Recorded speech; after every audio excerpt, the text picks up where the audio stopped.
ভিডিওটির সম্পূর্ণ স্বত্বাধিকার itpari.com এবং onlineschoolbd.blogspot.com।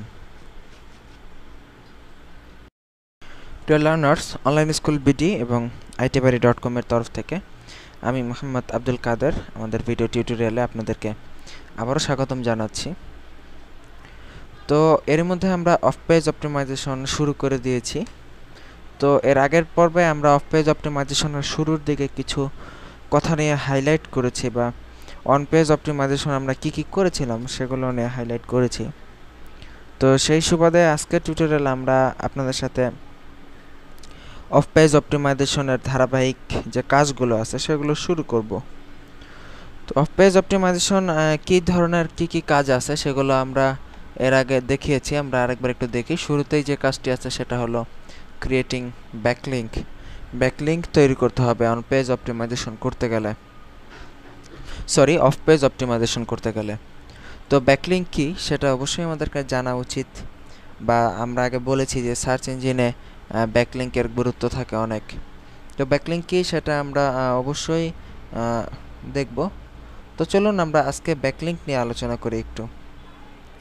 তো backlink, what is backlink? Backlink হচ্ছে এক ধরনের লিঙ্ক তো আমরা সবাই বুঝি। তো ব্যাকলিঙ্ক এক ধরনের লিঙ্ক যেটা আপনার সাইটের ব্যাক হিসেবে কাজ করবে। তো সেটা কীরকম? তো আমার বোধ হয় ব্যাকলিঙ্কের ব্যাপারটা একটু প্র্যাকটিক্যালি আপনাদেরকে দেখালে ভালো হয়। তো ব্যাকলিঙ্ক সম্পর্কে প্র্যাকটিক্যাল আমরা দেখব এখন। তো তার জন্য আমরা আগে আপনাদের আরেকটা জিনিস দেখে নিই। আপনারা ইন্টারনেট থেকেও ব্যাকলিঙ্ক কী সেটা জানতে পারবেন। তার জন্য আপনাদের হোয়াট ইজ ব্যাকলিঙ্ক দেখে গুগলে সার্চ করবেন। তো ব্যাকলিঙ্ক সার্চ করলে এখানে দেখুন একটা সংজ্ঞা অটোমেটিক চলে আসছে যে ব্যাকলিঙ্ক আর incoming link to a website or web page inbound link were originally important prior to the emergence of search. Okay, তাহলে ব্যাকলিঙ্ক হচ্ছে আপনার সাইটের ইনকামিং লিঙ্ক। তো ব্যাকলিঙ্ক আসলে মূলত ইনকামিং লিঙ্কই না, আউটগোয়িং লিঙ্কও হতে পারে। তো সেটা কেমন সেটা আপনাদেরকে একটু দেখাই। যেমন ধরুন আমরা যে কোনো একটা ওয়েবসাইটে গেলাম। আমরা একটি ওয়েবসাইটে এখন প্রবেশ করতেছি, blog.raincastle.com। ব্লগের অ্যাড্রেসটা আমি আপনাদেরকে একটু লিখে দেই। এই যে দেখুন, blog.raincastle.com। এই ওয়েবসাইটে আমরা এখন প্রবেশ করব। তো প্রবেশ করে আপনাদেরকে একদম প্র্যাকটিক্যাল দেখাই দেই যে ব্যাকলিঙ্ক জিনিসটা কি।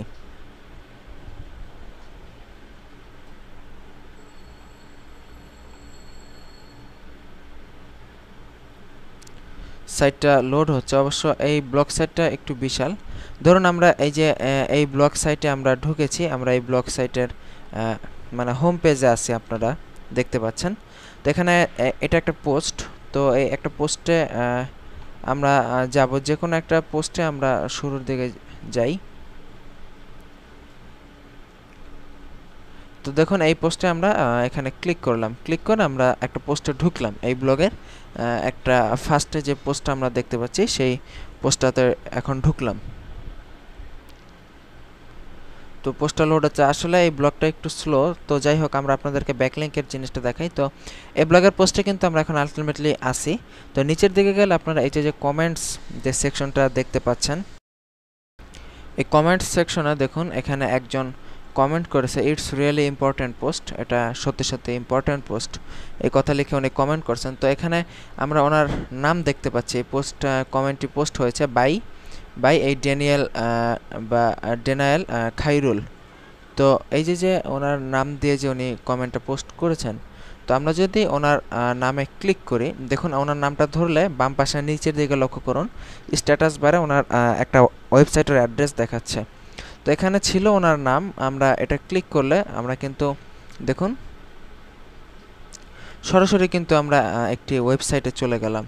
তো এখানে ছিল একজনের নাম, কিন্তু এটাতে আমরা ক্লিক করার সাথে সাথে আমরা অন্য সাইটে চলে গেলাম। তো এটাই হলো মূলত এক ধরনের ব্যাকলিঙ্ক। তো আপনারা যখন কোনো লিঙ্কে ক্লিক করবেন বা ইনকামিং লিঙ্ক, তো এই লিঙ্কটা কোন ওয়েবসাইটের জন্য সেটা আমরা একটু দেখি। দেখুন danielkhairul.blogspot.com এই ওয়েবসাইটের যে ওনার, তিনি এখানে একটি কমেন্ট করেছেন। কমেন্টে তার নামের মধ্যে এই লিঙ্কটা এইভাবে আছে আর কি। তো এই আমরা যখন এই লিঙ্কে ক্লিক করব তখন এটা এই ওয়েবসাইটে সরাসরি চলে যাবে। তো এই ওয়েবসাইটে যখন চলে যাবে তো তখন এই যে আমরা যে ক্লিক করলাম ওই লিঙ্কটা হলো এই ওয়েবসাইটের জন্য, এই যে ওয়েবসাইট আমরা দেখতে পাচ্ছি সেই ওয়েবসাইটের জন্য একটা ইনকামিং লিঙ্ক বা একটা ব্যাকলিঙ্ক। তার মানে এই ওয়েবসাইটের কিন্তু আসলে এই যে লিঙ্কটা যে উনি আরেকটা সাইটে শেয়ার করলো ওনার লিঙ্কটা, তো তাহলে এই ক্ষেত্রে কিন্তু ওনার একটা ব্যাকলিঙ্ক বা ইনকামিং লিঙ্ক তৈরি হয়ে গেল ওনার ওয়েবসাইটের জন্য। তো এই হলো ব্যাকলিঙ্কের বেসিক ধারণা। তাছাড়া আমরা যখন ফেসবুকে বা বিভিন্ন জায়গায় যখন আমরা বিভিন্ন ব্যাপার নিয়ে অনেক সময় আসে না যে আমরা ফেসবুকে একটা পিকচারের লিঙ্ক শেয়ার করলাম বা একটা ভিডিওর লিঙ্ক শেয়ার করলাম, তো আমরা যদি ইউটিউবের বা যেখানকার ভিডিওর লিঙ্ক আমরা ফেসবুকে শেয়ার করব, তো ওই সাইটের জন্য আমরা যেখানে শেয়ার করব সেটা হবে একটা ব্যাকলিঙ্ক হিসেবে কাজ করবে। তো এটাই কিন্তু মূলত আপনার ব্যাকলিঙ্কের একদম প্র্যাকটিক্যাল আইডিয়া। নিচে দেখুন আমরা আরও অনেক ব্যাকলিঙ্ক দেখতে পাচ্ছি, এখানে কিং মামুন নামে একটা আছে, এখানে যদি আমরা ক্লিক করি তাহলে কিন্তু আমরা এই সাইট থেকে আমরা সরাসরি কিং মামুন ওনার যে সাইট আছে সেই ওয়েবসাইটে কিন্তু আমরা চলে যাচ্ছি দেখুন। তো এই সাইটের জন্য কিন্তু এটা একটা ব্যাকলিঙ্ক হিসেবে কাজ করেছে। তো এইভাবেই আমরা ব্যাকলিঙ্ক এর ব্যাপারগুলো বুঝতে পারবো। তো আশা করি আপনারা ব্যাকলিঙ্কের যে আইডিয়াটা সেটা বুঝেছেন। তো ব্যাকলিঙ্ক নিয়ে আরও অনেক কথা আছে, যেহেতু আপনার এসইওতে ব্যাকলিঙ্ক খুবই একটা ইম্পর্ট্যান্ট ব্যাপার এবং বিভিন্ন এসইও মার্কেট প্লেসে ব্যাকলিঙ্কের কাজে অনেক পাওয়া যায়। তো তার জন্য আমাদের ব্যাকলিঙ্কগুলো অবশ্যই ভালোভাবে জানা উচিত এবং আমরা ইনশাল্লাহ ব্যাকলিঙ্কের কাজগুলো জানার চেষ্টা করব। কিভাবে ব্যাকলিঙ্ক করবেন না করবেন সে ব্যাপারগুলো আমরা ইনশাল্লাহ এর পরবর্তী টিউটোরিয়ালে ধাপে ধাপে আলোচনা করার চেষ্টা করব। তো ভালো থাকবেন সবাই। ব্যাকলিঙ্ক নিয়ে আর কোনো সমস্যা থাকলে আমাদেরকে জানাতে পারেন। সবাই ভালো থাকবেন, এই প্রত্যাশা আজকের মতো এই টিউটোরিয়াল এখানেই শেষ করে বিদায় নিচ্ছি। আল্লাহ হাফেজ।